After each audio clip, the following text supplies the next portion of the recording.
খুন খারাপি হচ্ছে, কেন হচ্ছে সেটা বোঝা যাচ্ছে না। মানুষের অস্তিত্বটাই একটা পলকা হয়ে গেছে। কে যে কাকে খুন করছে, কেন খুন করছে, সামান্য কারণে ওকে মেরে দিচ্ছে, এটা একেবারেই গ্রহণযোগ্য নয়। তো এগুলো সমস্ত বাদ দিলে একটা ভোটের উত্তেজনা তো আছেই, সেই উত্তেজনা তো আরও বাড়বে, আরও বৃদ্ধি পাবে, এবং বলাই বাহুল্য যে আমরা অশান্তিতে থাকবো, দুশ্চিন্তায় থাকবো, উদ্বিগ্ন থাকব। যাই হোক, প্রার্থনা করি যাতে ভোট ভালো ভালো হয়ে যায়, শান্তিপূর্ণভাবে হয়, আর লাশ যেন আমরা না দেখি, আর লাশ যেন না পড়ে। কোথাও যদি ভয় পেয়ে যদি আপনারা ভোট দিতে না পারেন, তাহলে সেটা সংশ্লিষ্ট অবজারভারকে জানান।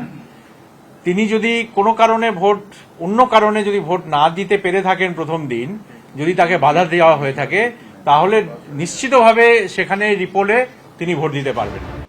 কড়া পদক্ষেপ নির্বাচন কমিশনে। শুধু বুথ জ্যাম হলেই নয়, বুথের বাইরেও যদি কোনো ভোটারকে বাধা দেওয়া হয় তাহলেও পুনর্নির্বাচন হবে বলে জানালো কমিশন।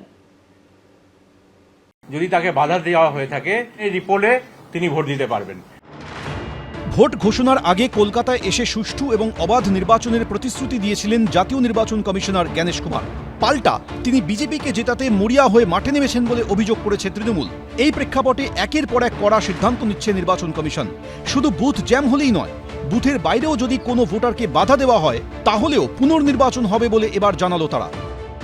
কোথাও যদি ভয় পেয়ে যদি আপনারা ভোট দিতে না পারেন, তাহলে সেটা সংশ্লিষ্ট অবজারভারকে জানান। তিনি যদি কোনো কারণে অন্য কারণে যদি ভোট না দিতে পেরে থাকেন প্রথম দিন, যদি তাকে বাধা দেওয়া হয়ে থাকে, তাহলে নিশ্চিতভাবে সেখানে রিপোলে তিনি ভোট দিতে পারবেন। এবারে নির্বাচনে ওয়েবকাস্টিং এর উপর বিশেষ গুরুত্ব দিচ্ছে কমিশন। এবার কমিশন যেটা আছে বিশেষ উদ্যোগ নিয়েছে, আর সব স্টেটকে বলেছে কি ওয়েবকাস্টিং নিয়ে আমরা বিশেষ গুরুত্ব দিচ্ছি। ওয়েবকাস্টিং যেটা হচ্ছে মনিটরিং হবে এট the level of RO, at the level of DO, at the level of CO and at the level of ECI also. Camera বুথের ভিতরেও থাকবে, বাইরেও থাকবে। শুধু বুথের ভিতরেই নয়, বাইরেও ক্যামেরা থাকবে।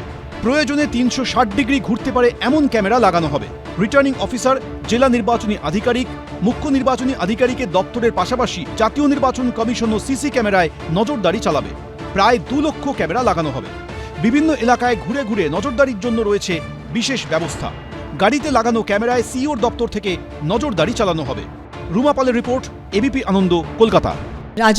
বর্তমান রাজনৈতিক পার্টিগুলো, যে ভোট সর্বস্ব পার্টিগুলোর, যখনই ভোট আসে তখনই একবার উন্মত্ত হয়ে ওঠে। এটাই দেখছি, মানে উন্মত্ততাটা এই লেভেলে চলে যায় যে মানুষের প্রাণের দাম সেখানে কিছুই নেই। সাধারণ মানুষগুলো দাবার বোর্ডের মতন ব্যবহার হচ্ছে। শাসকের আসন আছে, তারা সেই আসনটাকে ধরে রাখার জন্য মরিয়া, বেপরোয়া, যা খুশি তাই করছে। বিরোধী দল কিছু আছে বলে তো আমার অন্তত মনে হয় না। খুব সাধারণ অসহায় মানুষগুলোকে তো ভিক্ষাবৃত্তিতে অভ্যস্ত করে তোলা হয়েছে। যারা শাসক আছেন তারা ভিক্ষাবৃত্তিটাকে খুব অভ্যস্ত করে তুলেছে মানুষকে। প্রাইভেট স্কুলগুলোকে আনছে ফ্রন্টে, কিন্তু সরকারি স্কুল সব আস্তে আস্তে বন্ধ হয়ে যাচ্ছে, বাচ্চারা যায় না স্কুলে। তো যদি আমি এই যে রাজনীতি করছি, বাচ্চাদের যাদের ক্ষমতা দেখবে নিচের স্তর লোকরা আরও নিচে চলে যাচ্ছে।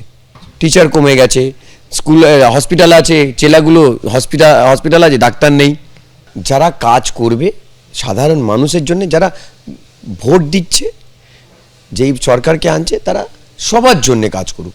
শুধু সিঙ্গেল পার্সন এর জন্য করবো, ওর জন্য করবো, নিজের লোকের জন্য করবো তা না, সবার জন্য। কেন, তারাই তো 5 বছর পরে আবার তোমাকে আনবে।